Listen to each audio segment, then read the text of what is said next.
రాష్ట్ర విద్యాశాఖ ఆధ్వర్యంలో రాష్ట్ర వ్యాప్తంగా నిర్వహిస్తున్న మెగా టీచర్స్ మరియు పేరెంట్స్ సమావేశాల్లో భాగంగా గురుజాల మండలం పులిపాడు గ్రామం జిల్లా పరిషత్ ఉన్నత పాఠశాల పులిపాడు నందు నిర్వహించిన మెగా టీచర్స్ మరియు పేరెంట్స్ ఆత్మీయ సమావేశంలో ముఖ్య అతిథిగా గురుజాల శాసనసభ్యులు శ్రీ ఎరపతినేని శ్రీనివాసరావు పాల్గొనడం జరిగింది. ఈ సందర్భంగా శ్రీమతి డొక్కా సీతమ్మ బడి మధ్యాహ్న భోజన పథకం ద్వారా విద్యార్థులకు ప్రతిరోజు అందించే మెనూని పరిశీలించి విద్యార్థులతో కలిసి విద్యార్థులకు మధ్యాహ్న భోజన పథకం ద్వారా అందించే భోజనాన్ని గురుజాల శాసనసభ్యులు శ్రీ ఎరపతినేని శ్రీనివాసరావు మెనూ పట్టిక వివరాలు తెలుసుకున్నారు. ఈ కార్యక్రమంలో ఆర్డీఓ మురళీకృష్ణ, డీఎస్పీ జగదీష్ విద్యార్థులతో కలిసి భోజనం చేయడం జరిగింది.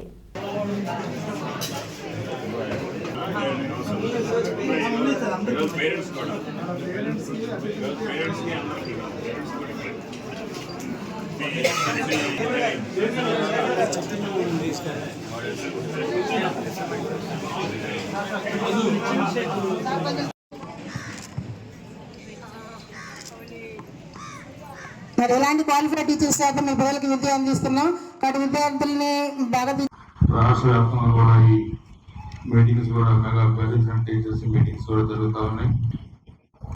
దీని ప్రధాన ఉద్దేశం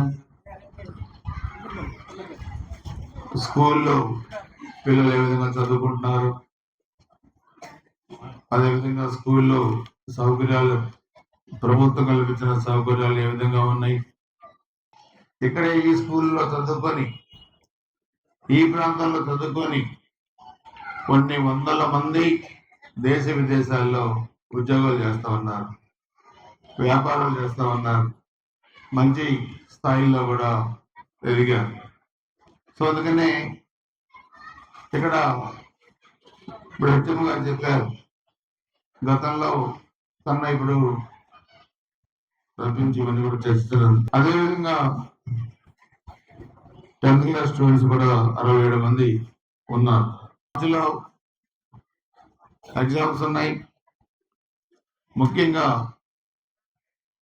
ఈ 10th క్లాస్ అనేది మలుపు తిప్పే సంఘటనలు కూడా వీళ్ళ ఆలోచనలు కూడా చాలా పాజిటివ్గా ఇక్కడి నుంచి రావాలి. 10th క్లాస్ నుంచి రావాలి. ఎదుటి వాళ్ళు అంటే మీలాగా చదువుకొని స్కూల్స్లో ఎవరు బాగా ఉన్నతమైన స్థాయిలో ఉన్నారు, తల్లిదండ్రుల కష్టం ఏంటి, వాళ్ళు మీ పట్ల ఎలాంటి శ్రద్ధ చూపెట్టి చదువు విషయంలో జాగ్రత్తలు తీసుకున్నారు, ఇవన్నీ కూడా మీరు నేర్చుకోవాల్సిన అవసరం. సో ఈరోజు వ్యవసాయం చేసే తల్లిదండ్రులు, కూలి పని చేసే తల్లిదండ్రులు పిల్లలు బాగా చదివించుకోవాలనుకుంటున్నారు. 30 సంవత్సరాల క్రితం పరిస్థితి వేరు. చంద్రబాబు నాయుడు గారు ముఖ్యమంత్రి అయిన తర్వాత ఈ వ్యవస్థలో సమూలమైన మార్పులు తీసుకొచ్చారు. కాలేజీలు మనకి ఇంజనీరింగ్ కాలేజీలు వచ్చినాయి, మెడికల్ కాలేజీలు వచ్చినాయి.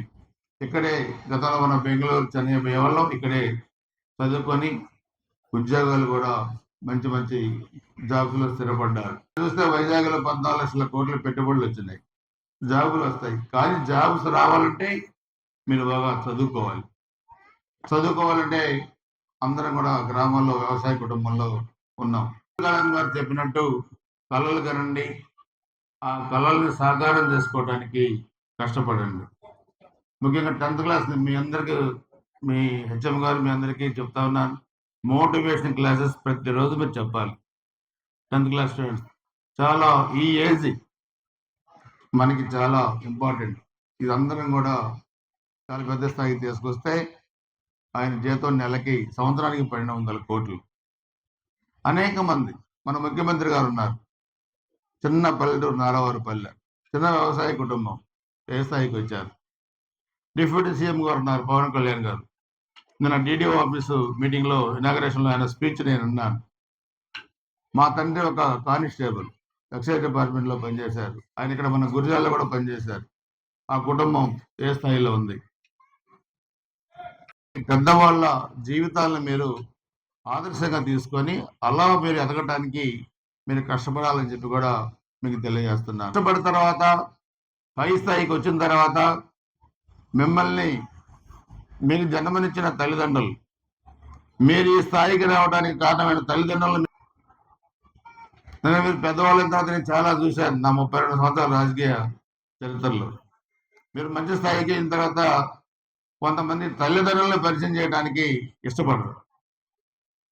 మా తల్లి అవన్నీ కూడా నేను మీకు తెలియజెప్తూ ఈ స్కూలు అభివృద్ధికి కావలసిన నిధులు కానీ అవన్నీ కూడా తప్పకుండా మాట్లాడి త్వరలోనే శాంక్షన్ చేయించి, ఎందుకంటే ఒక మంచి గ్రామం, పెద్ద గ్రామం, పల్నాడు ప్రాంతంలో రాజకీయంగా చైతన్యవంతమైన గ్రామం కాబట్టి ఈ గ్రామ అభివృద్ధికి, ఈ స్కూల్ అభివృద్ధికి తప్పకుండా ప్రభుత్వ పరంగా నేను వ్యక్తిగతంగా, అదేవిధంగా మీరు పేరెంట్స్ కానీ, అదేవిధంగా టీచర్స్ కానీ అందరం ఈ స్టూడెంట్స్ని మంచి స్థాయిలో తీసుకొచ్చేదానికి అందరం కష్టపడి పనిచేద్దామని చెప్పి కూడా తెలియజేసుకుంటూ మీ అందరికీ పేరు ధన్యవాదాలు తెలియజేసుకుంటూ